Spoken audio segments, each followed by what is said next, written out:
Big pass லைவ்ல சௌந்தர்யாவோட ஒரு திருட்டு சம்பவத்தை பார்க்க போகிறோம். அடுத்ததாக பார்த்தீங்கன்னா விஜய் விஷால் கொஞ்சம் கேர்ஃபுல் ஆகிட்டாரு. வீக்கெண்டோட ரெஸ்பான்ஸை பார்த்துட்டு இதுக்கப்புறம் நம்ம உஷாராயிரணும், இல்லைனா நம்மளை முடிச்சு விட்ருவாங்க போல இருக்குன்ற மாதிரி அவர் கொஞ்சம் தெளிவாயிட்டு இருக்காரு. அது ஒரு பக்கம். இன்னொரு பக்கம் சிவகுமார் நாமினேஷனில் வந்துட்டார்ல, பர்ஃபார்மன்ஸ் தெரிவிக்க விடணும்ல, அதுக்கேற்ற மாதிரி பர்ஃபார்மன்ஸையும் பண்ணிட்டு இருக்காரு.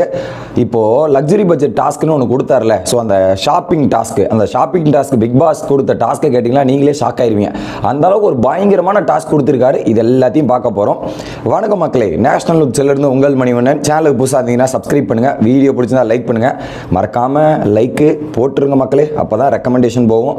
பல பேருக்கு ஒரு 20லேருந்து 40 பேர் ரீச் ஆகணும்னா அது நிறைய பேருக்கு போகிறதுக்கான காரணமே இந்த லைக் தான். ஃபஸ்ட்டு சௌந்தர்யா வந்து என்னென்னா ஒரு டியூட்டி சூப்பர்டென்ட் அப்படின்ற ஒரு டியூட்டி கொடுத்துருக்காங்க இல்லையா. ஸோ அவங்க எல்லாத்தையுமே நல்லா பரவலாக பார்த்துக்கிட்டு ஒரு பொசிஷனில் இருக்கிற நபர் இப்படி பண்ணலாமா அப்படின்றது முதல் கேள்வி. ஏன்னா அவங்க கிட்ட தான் பொறுப்பு கொடுத்துருந்தா அவங்க தான் எல்லாத்தையுமே கரெக்டாக பார்க்கணும். ஸோ பொறுப்பில் இருக்கவங்களே தப்பு பண்ணால் எந்த விதத்தில் நியாயம் அப்படின்ற முதல் கேள்வி இருக்குது. என்ன பண்ணியிருக்காங்க, ஸோ அங்கே ராயன் இருக்கார்ல, ராயன் வந்து என்ன சொல்கிறாருன்னா முறுக்கு பாக்கெட் இருக்குது போல், அங்கே ஒரு முறுக்கு பாக்கெட் இருந்திருக்கு. அதை அப்படியே சௌந்தர்யா காதில், அங்கே முறுக்கு பாக்கெட் இருக்குல்ல, அதை எடுத்துகிட்டு போய் பெட்ரூமில் ஒழிக்க வச்சிருக்கியா, நம்ம அப்புறம் எடுத்துகிட்டு போய் சாப்பிட்லாமா அப்படிங்கிற மாதிரி சொல்கிறாரு.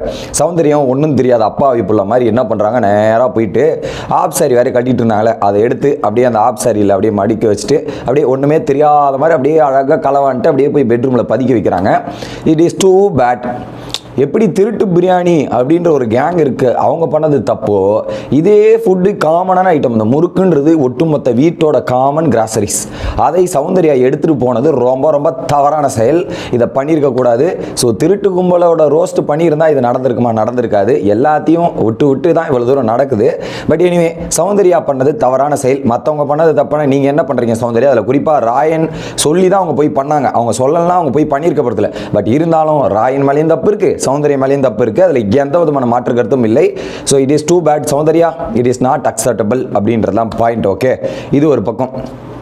இன்னொரு பக்கம் ஆனந்தின்ற பாருங்க, அன்ஷிதா மற்றும் விஜய் விஷால் பேசுகிறாங்க. இப்போ பேசும்போது பார்த்தீங்கன்னா என்னதான் நடக்குது விஷால், இங்கே ஒரு மாதிரி போயிட்டு இருக்கு, என்னதான் கதை அப்படின்னும் போது சொல்கிறார் விஜய் விஷால், நான் இன்னொருத்தரோட ஃபீலிங்ஸை வச்சு நான் ஹர்ட் பண்ண விரும்பல, ஆனால் எனக்கு அந்த பொண்ணு மேலே ஃபீலிங்ஸ் வரல. தெளிவாக சொல்கிறார், எனக்கு அந்த பொண்ணு மேலே ஃபீலிங்ஸ் வரல, அவங்களுக்கு தான் என் மேலே ஃபீலிங்ஸ் வந்திருக்குன்னு சொல்கிறா. அவள் எல்லாருக்கிட்டையும் இப்படி பேசிகிட்டு இருக்கா, ஆனால் எனக்கு அந்த ஃபீலிங்ஸ் இல்லை அப்படின்றது நான் தெளிவாக இருக்கேன் அப்படின்றத சொல்கிறாரு. ஸோ அந்த ஒரு ஃபீலிங்ஸை வச்சு இங்கே ஒரு ஃபீலிங்ஸை வச்சு நான் இது பண்ணி ஏமாத்தினா அது நல்லா இருக்காது.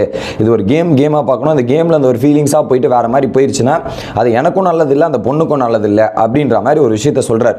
உடனே அன்ஷிதா ஓகே சூப்பர், அப்படி அந்த பொண்ணு அப்படி பண்ணுற, அந்த பொண்ணுக்கு விருப்பம் இருக்கு, உனக்கு விருப்பம் இல்லைனா கட் பண்ணி விட வேண்டியது தானே அப்படின்றத சொல்கிறாங்க. நானும் அதை தான் பண்ணுறேன், பட் சடனாக என்னால் அவாய்ட் பண்ண முடியாது இல்லையா. ஸோ அந்த பொண்ணுக்கு இன்ட்ரெஸ்ட்னு பட்டுன்னு என்னால் கட் பண்ண முடியாது. நான் இதுக்கப்புறம் தான் கொஞ்சம் ஸ்பேஸ் கொடுக்குவானான்னு நினைக்கிறேன். ஸ்பேஸ் கொடுக்காம இருந்தால் அவங்க வரமாட்டல அப்படின்ற மாதிரி திங்க் பண்ணுறாரு. ஓப்பனாக சொல்லிடுறாங்க அன்ஷிதா, உன் மேலேயும் தப்பு இருக்குது, அந்த பொண்ணு மேலேயும் தப்பு இருக்குது, ரெண்டு பேரும் அது ஒரு கிளாரிட்டி எடுத்துங்க.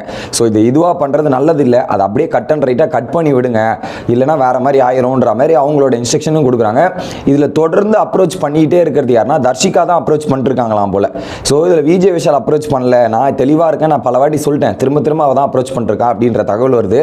இதில் என்னன்னா வீக்கெண்ட் எபிசோட் நீங்கள் நோட் பண்ணி பார்க்கணும். வீக்கெண்ட் எபிசோடில் ஒரு பக்கம் விஜய் விஷாலை ஃபஸ்ட்டு சேவ் பண்ணியிருக்காங்க, தர்ஷிகாவை லாஸ்ட்டு சேவ் பண்ணியிருக்காங்க. அதனால் எப்போ என்ன நினைக்கிறாருன்னா, ஓகே இப்போ அந்த பொண்ணுக்கு அவங்களுக்கு நெகட்டிவ் இருக்குது, நமக்கு பாசிட்டிவ் இருக்குது, இப்போ நம்ம அவங்க கூட போய் பேச்சப் ஆகிட்டு ஸோ இதனால் நமக்கு ஒரு பெரிய டேமேஜ் ஆயிடுச்சுன்னா நமக்கு அடி வாங்கிடுமோ அப்படின்ற ஒரு சென்ஸ் பண்ணியிருக்காருன்னு நினைக்கிறேன். அந்த சென்ஸால் தான் என்ன பண்ணிட்டாரு, காலையிலே ஸோ நேற்று எபிசோடு முடிஞ்சு காலையிலே வந்து தர்ஷிகா கேட்டு இதெல்லாம் சரிப்பட்டு வராது தர்ஷிகா அப்படின்னு சொல்லி முடிச்சிட்டாரு. இப்போ வந்து பார்த்தீங்கன்னா தர்ஷிகா வரும்போது எங்கே இருக்காங்களோ அந்த பக்கமே போகாமல் விலகி போகிறதுக்கான காரணமே இதுதான். ஸோ ஏதோ ஒரு விஷயத்தை சென்ஸ் பண்ணிருக்காரு, இது நமக்கு பேக் ஃபயர் ஆயிரும் அப்படின்றது கண்டுபிடிச்சிட்டு அதுக்கேற்ற மாதிரி பிஹேவ் பண்ணுறாரு. பட் தர்ஷிகா இதை வச்சு தான் கண்டென்ட் பண்ணலானே பிளான் பண்ணியிருந்தாங்க. கடைசியில் அந்த கண்டென்ட் காப்பு வச்சியா விஷால் அப்படின்றது தான் இருக்குது. பட் எனிவே அது ரெண்டு பேரும் ஒரு அண்டர்ஸ்டாண்டிங் ஒரு சொல்யூஷனை முடிச்சு விட்டினா நல்லது.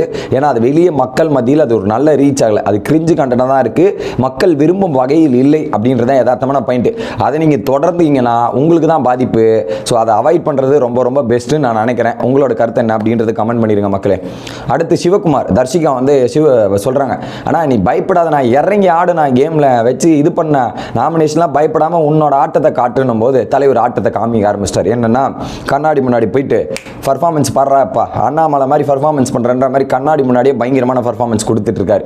எங்கே பர்ஃபார்மன்ஸ் கொடுக்கணுமோ அங்கே கொடுக்குறாங்க சார், போயிட்டு கண்ணாடி முன்னாடி கொடுக்காதீங்க, அது வேஸ்ட்டு, அது ஒன்றும் யூஸ் இல்லை. அதுக்கப்புறம் பார்த்தீங்கன்னா வெளியே வந்து அந்த அண்ணாமலை டைலாக் பேசி எல்லாரையும் வந்து பயங்கரமாக பண்ணுறாரு. இந்த டைலாக்கு ஸ்டண்ட்டு இதெல்லாம் கலக்கிறாரு. ஆனால் பேசுகிற இடத்துல, பேச வேண்டிய இடத்துல பேசாமல் தப்பிச்சு போகிறாரு அப்படின்றது பார்க்க முடியுது. லாஸ்ட்டாக அந்த ஷாப்பிங் டாஸ்க் என்ன தெரியுமா? 18 பேர் இருக்காங்களா வீட்டுக்குள்ள ஹவுஸ்மேட்ஸ், அந்த 18 பேருமே ஆஃப் பாயில் போடணும். அதுதான் டாஸ்க். ஆஃப் பாயில் போட்டால் ஒரு ஆஃப் பாயிலுக்கு 500 பாயிண்டாம். அதனால் 18 ஹவுஸ்மேட்ஸ் போட்டால் 9000 பாயிண்ட் வரும். அதில் ஒரே ஒரு ஹவுஸ்மேட்ஸ் மட்டும் அந்த ஆஃப் பாயில் ஒழுங்காக போடல. அந்த ஹவுஸ்மேட் யாருன்னு பார்த்தீங்கன்னா சௌந்தர்யா. எல்லாரும் ஒன்று பண்ணால் சௌந்தர்யா மட்டும் டிஃப்ரெண்ட்டாக பண்ணுவாங்கல்ல. ஸோ அந்த டிஃப்ரெண்ட் இதுதான் ஆஃப் பாயில். இதில் வேறு வீட்டில் நான் போட்டு பழகணுன்னு போய் போட்டாங்க. அந்த எல்லோ கரு உடையாமல் இருக்கணும், இவங்க உடஞ்சி அது ரெண்டும் மிக்ஸ் ஆகி போச்சு. இந்த ஒரு தருணங்கள் தான் நடந்திருக்கு. அதனால தான் நம்ம ப்ரோமோவில் பார்த்துருந்தோம் 8500 ரூபாய் வாங்கியிருந்தோம்ல. ஸோ அதான் சௌந்தர்யா மட்டும் அந்த டாஸ்க்கை ஒழுங்காக பண்ணாமல் போயிட்டு 9 பேர் 17 பேர் பண்ணி 8500 ரூபாய் காசு வாங்கியிருக்காங்க. ஸோ இதுதான் தற்போதைய லைவ் நிலவரம். ஸோ அடுத்து லைவ் வீடியோவில் வந்து சந்திக்கிறேன். பாய் மக்களே. ஸோ மறக்காமல் சப்ஸ்கிரைப் பண்ணாத நபர்களே சப்ஸ்கிரைப் பண்ணி விடுங்கள்.